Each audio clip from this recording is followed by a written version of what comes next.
সুপ্রিয় দর্শক মন্ডলী, পৃথিবীতে বেজে উঠেছে তৃতীয় বিশ্বযুদ্ধের দামামা। আমাদের হাতে আসা সর্বশেষ আন্তর্জাতিক বাংলাদেশ আপডেট সংবাদগুলো জানিয়ে দেব। শুরুতেই সংবাদ শিরোনাম, এরপরে জানাবো বিস্তারিত। ইরানের বিরুদ্ধে যুদ্ধ নিয়ে ট্রাম্প সরকারের কর্মক্ষমতায় দিশাহারা ডেমোক্রেট সিনেটর। আরো জানিয়ে দেব সৌদি তেলবাহী জাহাজের ড্রোন হামলার দাবি ইয়েমেনের হুতিদের। ধর্মণ্ড প্রধানের পর এবার বিরোধীরা কেন অমিত শাহকে নিশানা করে বাঁচতে চান? চাপ দিয়ে ইরানের ইচ্ছা শক্তিকে দুর্বল করা যাবে না, মেজর জেনারেল সাফাভি। মার্কিন যুদ্ধবিরতির প্রস্তাব নাকচ করল ইরান, বৃহত্তর যুদ্ধের ডাক। সৌদি আরবের জন্য আল বাবাল মানদেব প্রণালী সম্পূর্ণ বন্ধ, ইয়েমেনে আনসারুল্লাহ ঘোষণা। এদিকে হিজবুল্লাহ হামলায় পিছু উঠল ইসরায়েল সেনারা। এবং সর্বশেষে জানিয়ে দিব ইরান চীন উত্তর কোরিয়ার সঙ্গে সামরিক সহযোগিতা আরো জোরদার করেছে রাশিয়া। এতক্ষণ শুনছিলেন সংবাদ শিরোনাম, এখন বিস্তারিত। তবে অনুরোধ থাকবে এই ভিডিওটিতে লাইক দিন এবং কমেন্টস করে জানিয়ে দিন আপনি কোন জেলা থেকে বা কোথা থেকে আমাদের সাথে যুক্ত রয়েছেন। ইরান ইসরায়েল আমেরিকার যুদ্ধের সর্বশেষ গুরুত্বপূর্ণ আপডেট বাংলা সংবাদ হাতে পেতে চ্যানেলটি সাবস্ক্রাইব করে আমাদের সঙ্গে থাকুন। ইরানের বিরুদ্ধে যুদ্ধ নিয়ে ট্রাম্প সরকারি কর্মকর্তারা দিশাহারা, ডেমোক্রেট সিনেটর। যুক্তরাষ্ট্রের অ্যারিজোনা অঙ্গরাজ্যের ডেমোক্রেট সিনেটর মার্ক কেলি প্রেসিডেন্ট ডোনাল্ড ট্রাম্পের নেতৃত্বে ইরানের বিরুদ্ধে পরিচালিত সামরিক অভিযানের সমালোচনা করে বলেছেন, ট্রাম্প প্রশাসনে কর্মকর্তা এই যুদ্ধ নিয়ে দিশাহারা হয়ে পড়েছেন। পাঁচটুডি ইরানে বলতে জানিয়েছে অ্যারিজোনার ডেমোক্রেট সিনেটর মার্ক কেলি। এক সাক্ষাৎকারে তিনি বলেন, কোন সুস্পষ্ট কৌশলগত লক্ষ্য ছাড়াই ইরানের বিরুদ্ধে সামরিক আগ্রাসন জড়িয়ে পড়েছে। তিনি বলেন, প্রথমে বলা হয়েছিল লক্ষ্য হলো ইরানের রাজনৈতিক ব্যবস্থা পরিবর্তন, এরপর বিষয়টি পারমাণবিক অস্ত্রের দিকে যায়, এরপর ব্যালিস্টিক ক্ষেপণাস্ত্র, শেষ পর্যন্ত নৌবাহিনীকে কেন্দ্র করে আলোচনা শুরু হয়। ট্রাম্প প্রশাসনের কর্মকর্তা ইরানের বিরুদ্ধে যুদ্ধের বিষয়ে দিশাহারা এবং এলোমেলো ভাবে এগুচ্ছে। ডেমোক্রেট এই সিনেটর ইরানের বিরুদ্ধে সামরিক অভিযানে বিপুল পরিমাণ ব্যয়ের প্রসঙ্গ উল্লেখ করেছেন। যখন যুক্তরাষ্ট্রের সাধারণ মানুষ নিত্য প্রয়োজন জীবনযাত্রা ব্যয় মোটেই হিমশিম খাচ্ছিল, তখন ট্রাম্প দেশকে এই যুদ্ধে জড়িয়ে পড়ার আহ্বান জানান। সৌদির তেলবাহী জাহাজের ড্রোন হামলার দাবি ইয়েমেনের হুতিদের। সৌদি আরবের পশ্চিমাঞ্চল হইতে সাগর তেলভর্তি ইয়ানুব শহরের দিকে যাওয়া স্ক্রুড অয়েল ও পরিশোধিত তেল সর্বপরিবহন অবকাঠামোকে লক্ষ্য করে ড্রোন হামলা চালানোর দাবি করেছে ইয়েমেন ইরান সমর্থিত হুতি বিদ্রোহীরা। সোমবার কাতার বিদেশ সংবাদ মাধ্যম আল জাজিরা এক প্রতিবেদনের তথ্য জানানো হয়েছে। হুতিদের সামরিক মুখপাত্র ইয়াহিয়া সারি জানান, সৌদির পূর্বাঞ্চল থেকে ইয়ানুব বন্দর, যুদ্ধকাল তেলে মূল পাইপলাইন এবং তেলের একাধিক সংবেদনশীল লক্ষ্যবস্তু বেশ কিছু জায়গায় বিভিন্ন ধরনের অবলোকন দেখা দিয়েছে।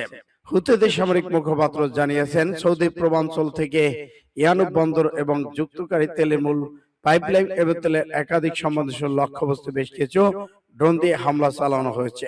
তিনি দাবি করেছেন, ইয়েমেনের আকাশসীমায় সৌদি ড্রোনের অনুপ্রবেশ আগ্রাসন পাল্টা যেন না হয়। ধর্মেন্দ্র প্রধানের পর এবার বিরোধীরা কেন অমিত শাহকে নিশানা বানাতে চান? ভারতের কেন্দ্রীয় শিক্ষামন্ত্রী ধর্মেন্দ্র প্রধানের পদত্যাগের পর এখন বিরোধী দলগুলো স্বরাষ্ট্রমন্ত্রী অমিত শাহের কাছে বিক্ষোভকারীর উপর পুলিশের অতিরিক্ত শক্তি প্রয়োগ প্রেরণের ব্যাখ্যা চাচ্ছেন। মেডিকেল ভর্তি পরীক্ষার নিকটে প্রশ্নপত্র ফাঁস কাণ্ডে তরুণ শিক্ষার্থীদের তুমুল বিক্ষোভের মুখে গত শনিবার পদত্যাগ করতে বাধ্য হন ধর্মেন্দ্র প্রধান। এবার কি তবে বিরোধী স্বরাষ্ট্রমন্ত্রী অমিত শাহকে চাপে ফেলতে চাচ্ছেন? এ নিয়ে একাধিক সূত্রে বরাতে দিয়ে ইন্ডিয়ান এক্সপ্রেসের খবর বলা হয়, আজ সোমবার রাজ্যসভা বিরোধী দলের নেতা মল্লিকার্জুন খারগের কক্ষে অনুষ্ঠিত একটি বৈঠকে উপস্থিত বিরোধী নেতারা পার্লামেন্টের কার্যক্রম অচল করে দেওয়া এবং এ বিষয়ে স্বরাষ্ট্রমন্ত্রী অমিত শাহর ব্যাখ্যা দাবির সিদ্ধান্ত নিয়েছেন। এদিকে ধর্মেন্দ্র প্রধানের পদত্যাগের দাবিতে বিক্ষোভ করায় বিশ্বজুলা দিল্লির যত্রতত্র থেকে বিক্ষোভ করে পার্লামেন্টের অভিমুখে যাত্রা করেছিলেন। পুলিশ তাদের বাধা দিতে গেলে পরিস্থিতি সহিংস হয়ে ওঠে। পার্লামেন্ট অভিমুখে মিছিল করা শিক্ষার্থীকারীদের ছত্রভঙ্গ করতে নিরাপত্তা বাহিনীর ব্যবহৃত ব্যবস্থা নিয়ে এখন প্রশ্ন ওঠে। বিশেষ করে পেলেট গান, ছররাগুলি ব্যবহারের অভিযোগ ব্যাপক আলোচনা জন্ম দিয়েছে। সূত্র ইন্ডিয়া টুডে। চাপ দিয়ে ইরানের ইচ্ছা শক্তিকে দুর্বল করা যাবে না, মেজর জেনারেল সাফাভি। সশস্ত্র বাহিনীর সর্বাধিনায়ক সহকারী ও জ্যেষ্ঠ উপদেষ্টা বলেছেন, ইরানের সশস্ত্র বাহিনী নতুন উদ্যোগ গ্রহণ এবং যুদ্ধক্ষেত্রে পরিবর্তন ঘটিয়ে শত্রুদের সমীকরণে প্রভাব ফেলেছে। তিনি আরো বলেন, ইরানের জাতির সহনশীলতা বৃদ্ধি পেয়েছে এবং শত্রুরা রাজনৈতিক অর্থনৈতিক চাপ দিয়ে ইরানের জাতির ইচ্ছা শক্তিকে দুর্বল করতে ইরানি ব্রডকাস্টিং এজেন্সি উদ্ধৃত করে পাঁচটি জানিয়েছে। মেজর জেনারেল সাইদ ইয়াহিয়া এই অঞ্চলে ঘটনাবলী এবং প্রতিরোধ ফ্রন্টের কথা উল্লেখ করে বলেছেন, আজ এই অঞ্চলে দেশগুলো প্রতিরোধ ফ্রন্ট এবং বিশ্বের দাম্ভিক শক্তির মধ্যকার সংঘাত বিশ্বের অন্যতম গুরুত্বপূর্ণ ঘটনা। তিনি আরো বলেছেন, এমনকি পশ্চিমা বিশ্লেষক গবেষণা কেন্দ্রগুলোকে বিভিন্ন ক্ষেত্রে ইরানের শক্তির বৃদ্ধিকে স্বীকার করেছেন। ইসলামিক প্রজাতন্ত্র ইরান বিজ্ঞানিক প্রযুক্তি, চিকিৎসা, প্রতিরক্ষা বিভিন্ন ক্ষেত্রে অগ্রগতি অর্জিত হয়েছে। সর্বাধিনায়কের সর্বোচ্চ উপদেষ্টা জোর দিয়ে বলেছেন, সাম্প্রতিক বছরগুলোতে ইরান জাতির সহনশীলতা বৃদ্ধি পেয়েছে এবং শত্রু অধীনের মতো রাজনৈতিক অর্থনৈতিক চাপ আর ইরানি জাতির মূল্যবোধ মনোবলকে আরো দুর্বল করতে পারেন। সূত্র পাঁচটুরে MRH। মার্কিন যুদ্ধবিরতির প্রস্তাব নাকচ করল ইরান, বৃহত্তর যুদ্ধের হুঁশিয়ারি। মার্কিন যুক্তরাষ্ট্রের মধ্যস্থতায় প্রস্তাবিত যুদ্ধবিরতি পরিকল্পনা আনুষ্ঠানিকভাবে প্রত্যাখ্যান করেছে ইরান। ইরাকি প্রধানমন্ত্রী আলী আল জায়েদির মাধ্যমে তেহরানে পৌঁছানো দেওয়া সম্ভব প্রস্তাব ভবিষ্যৎ যুক্তরাষ্ট্রের সম্ভব আগ্রাসন ঠেকাতে কার্যকর কোনো নিশ্চয়তা না থাকায় এটিকে ইরান গ্রহণ করে বলে দ্য নিউ ইয়র্ক টাইমস জানিয়েছে। বৃহস্পতিবার প্রকাশিত এক প্রতিবেদনে ইরাকি কর্মকর্তার উদ্ধৃত এই পত্রিকাটি জানায়, মার্কিন প্রেসিডেন্ট ডোনাল্ড ট্রাম্পের প্রস্তাবিত তেহরানে পৌঁছে দেয় ইরাকের প্রধানমন্ত্রী আলী আল জায়েদি। ইরানি কর্মকর্তা বলেছেন, বিশেষ করে কৌশলগতভাবে গুরুত্বপূর্ণ হরমুজ নিয়ন্ত্রণ নিয়ে বিরোধ এবং অতীত ওয়াশিংটন প্রতিশ্রুতি ভঙ্গের ইতিহাসের কারণে এই প্রস্তাব যথেষ্ট নয়। এদিকে তেহরান দৃষ্টিতে যুক্তরাষ্ট্রে বারবার নেওয়া পদক্ষেপ প্রমাণ করে যে ওয়াশিংটন দীর্ঘমেয়াদী অংশীদারিত্বের পরিবর্তন কৌশলগত কূটনীতি অনুসরণ করে।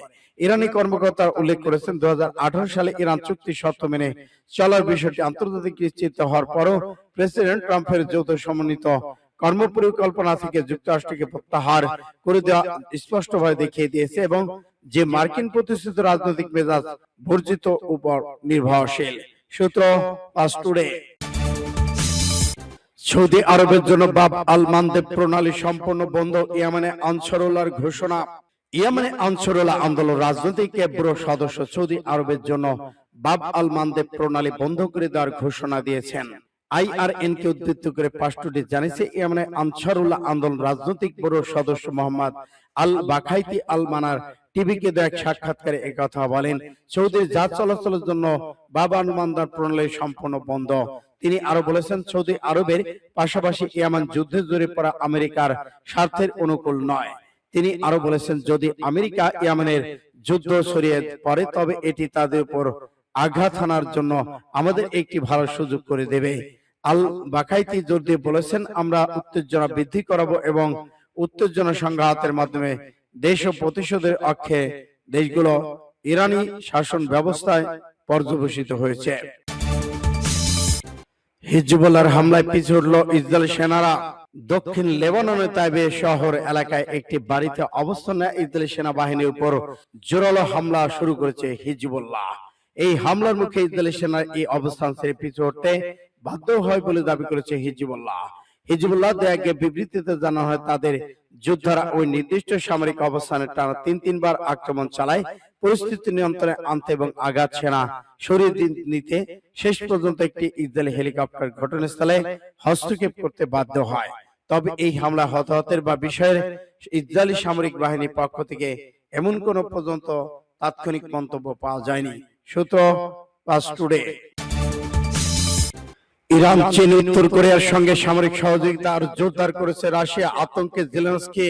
রাশিয়া ইরান উত্তর কোরিয়া চীনের সঙ্গে সামরিক সহযোগিতার হাত বাড়িয়ে দিয়েছে এবং জোরদার করেছে বলে দাবি করেছেন ইউক্রেনের প্রেসিডেন্ট ভ্লাদিমির জেলেনস্কি। সোমবার প্রকাশিত আল জাজিরা এক প্রতিবেদনে বলা হয়েছে, স্কাই নিউজে দেওয়া এক সাক্ষাৎকারে জেলেনস্কি বলেন, উত্তর কোরিয়া রাশিয়া এবং আরো 30,000 সেনা পাঠাতে পারে। এই সঙ্গে ইরান রাশিয়াকে অতিরিক্ত ক্ষেপণাস্ত্র সরবরাহ করতে পারে বলে আশঙ্কা প্রকাশ করেছেন। সাক্ষাৎকারে ইউক্রেনের বিরুদ্ধে সম্ভব ইরানি হামলা আশঙ্কা নিয়ে প্রশ্ন করা হলে জেলেনস্কি বলেন, তেহরান ইতিমধ্যেই রাশিয়াকে অস্ত্র সরবরাহের মধ্যে যুদ্ধ জড়িয়ে পড়েছে। তার ভাষ্য, আমরা এসব মানুষকে বিশ্বাস করতে পারি না, কারণ একেবারে শুরুতেই আমাদের পক্ষ থেকে কোনো ধরনের উত্তেজনা সৃষ্টি না হলেও ইরান রাশিয়াকে অস্ত্র দিয়েছিল।